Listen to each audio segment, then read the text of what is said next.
शांति। मैंने बताया है कि हमारे जो 3 शरीर है उसको साफ करने के लिए दुआ बहुत ज़रूरी है।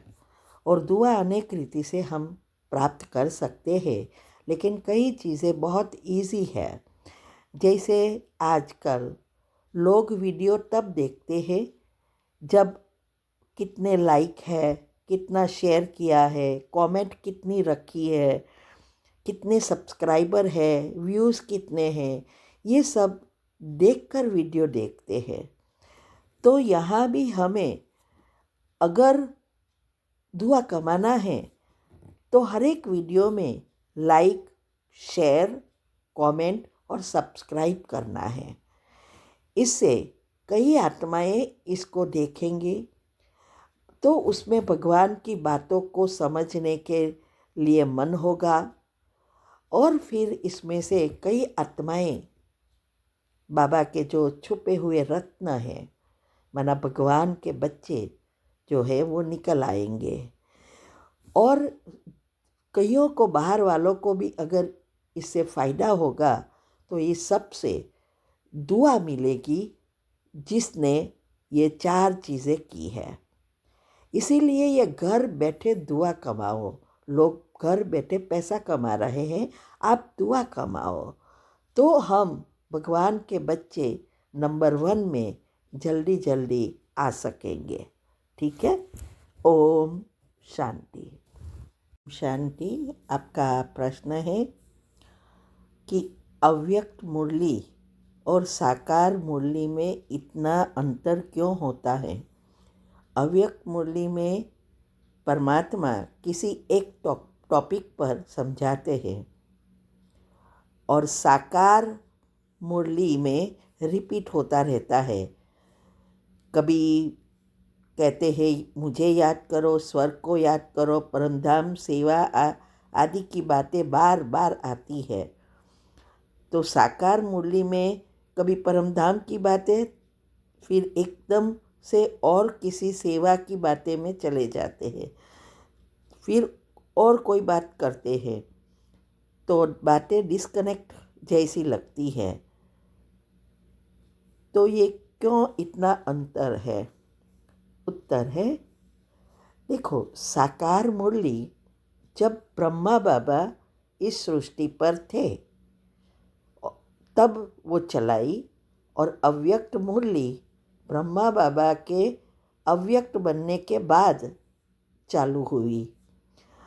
अभी जब परमात्मा इस सृष्टि पर अवतरित हुए तो ना ब्रह्मा बाबा को ज्ञान था, ना दादियों का था, ना कोई संस्था थी, और सभी भक्ति मार्ग वाले ही थे। तो पहले जब सृष्टि पर अवतरित हुए तो पहले आत्मा का ज्ञान भी देने से कोई समझे नहीं, तो ओम की उच्चारण ही करते थे। धीरे धीरे एक एक करके बातें बताते गए। फिर ये 4 सब्जेक्ट का बताया, और बाद में जब दादियाँ बड़े हो गई और जब हम ये यहाँ मधुबन में आए तो अभी सारे विश्व में परमात्मा का मैसेज देना था, बच्चों को ढूंढना था। तो रोज़ बाबा वो सिखाते थे कि जाओ ऐसा करो, ये करो, ऐसा करना है। 4 सब्जेक्ट का मिश्रण होता है साकार मुरली में, और हर हर रोज़ अलग अलग बच्चे भी आते रहते हैं। तो ये जैसे पढ़ाई है, जैसे नर्सरी है, प्राइमरी है, उसमें खेलना कूदना सब आता है।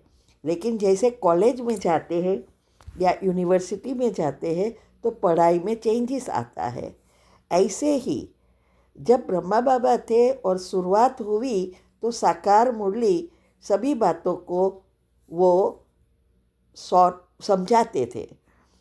जैसे जैसे समय गया बाबा के बच्चे भी बढ़ने लगे, वो भी उसका मंथन करने लगे, मक्खन निकालने लगे, और धीरे धीरे फिर पढ़ाई समाप्त हो गई और रिवीजन शुरू हुआ। अवस्था बनाने की बातें करनी पड़ी। तो पहले तो सिर्फ थोड़ा ही ग्रुप तैयार हुआ था ना, बाद में जो गृहस्थी सब आए हमारे जैसे, तो वो लोग को भी सब सिखाना था। तो वो सीखे और अभी अवस्था कैसे बनानी है वो अव्यक्त मुरली में सिखाते हैं। तो जैसे जैसे समय नज़दीक आता जाता है, कलयुग का अंत, तब वैसे अवस्था बहुत ज़रूरी है। इसीलिए हमारे ये ख्याल है कि जैसे ये रिवीजन चल रहा है, तो अभी तो अव्यक्त मूल्य भी समाप्त हो गई, साकार भी समाप्त, ये तो सब वही मूल्य आती है ना। तो ये रिवीजन हो रहा है और अवस्था बनाने के लिए।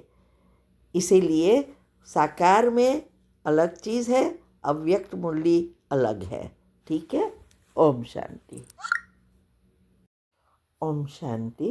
आपका प्रश्न है, मुरली का स्लोगन समझना है, मान के त्याग में सर्व के मान्य बनने का भाग्य समाया है, ये समझना है।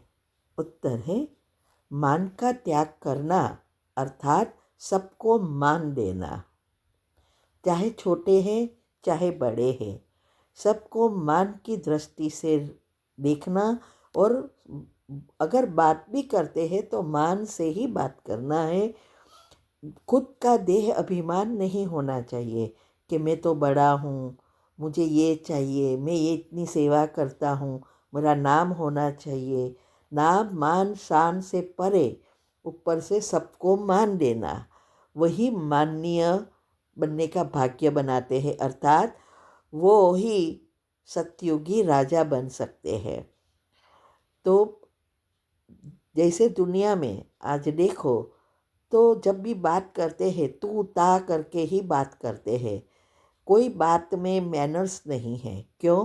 क्योंकि 5 विकार एक्टिव है, अवगुण एक्टिव है। लेकिन हम भगवान के बच्चे जो बनते हैं, ये यही पुरुषार्थ कर रहे हैं कि ये जो हमारे अवगुण हैं या विकार है, उसको समाप्त कर देवी गुण धारण करना। अर्थात हमारे जो ओरिजिनल आत्मा के गुण हैं, वो गुण को एक्टिव करना। और वो जब प्रॉपर पॉजिटिव बनता है या एक्टिव होते हैं, तो वो सबको मान की दृष्टि से देखेगा, चाहे वो छोटा है चाहे वो बड़ा है, तू ता करके नहीं बुलाएगा। देखो, अभी एक एग्जाम्पल मैं देती हूँ। ये प्रश्न पूछते हैं, वो प्रश्न पूछने में भी हम भगवान के बच्चे को भी ये नहीं आता। जब भी प्रश्न पूछते हैं तो क्या कहते हैं? तू कहती है ना, कि तुम कहती है ना। नहीं, जब बड़े हैं या छोटे, आप कहते हो, आपने ये बोला, ये मैनर्स तब आएगी जब हम पॉजिटिव बनते हैं। और कभी भी कोई मान की इच्छा नहीं रहती, और वही उच्च पद के लायक बनते हैं। ठीक है। तो बाबा इसीलिए कहा कि जो इस तरह का पुरुषार्थ करते हैं, ऑटोमेटिक उसका भाग्य पूज्य बनने का नेचुरली हो जाता है। वो अभी तक लोग उसको मान देते हैं, है ना। मंदिरों में भी देवी रूप में पूजते हैं और मान देते हैं। ठीक है। ओम शांति।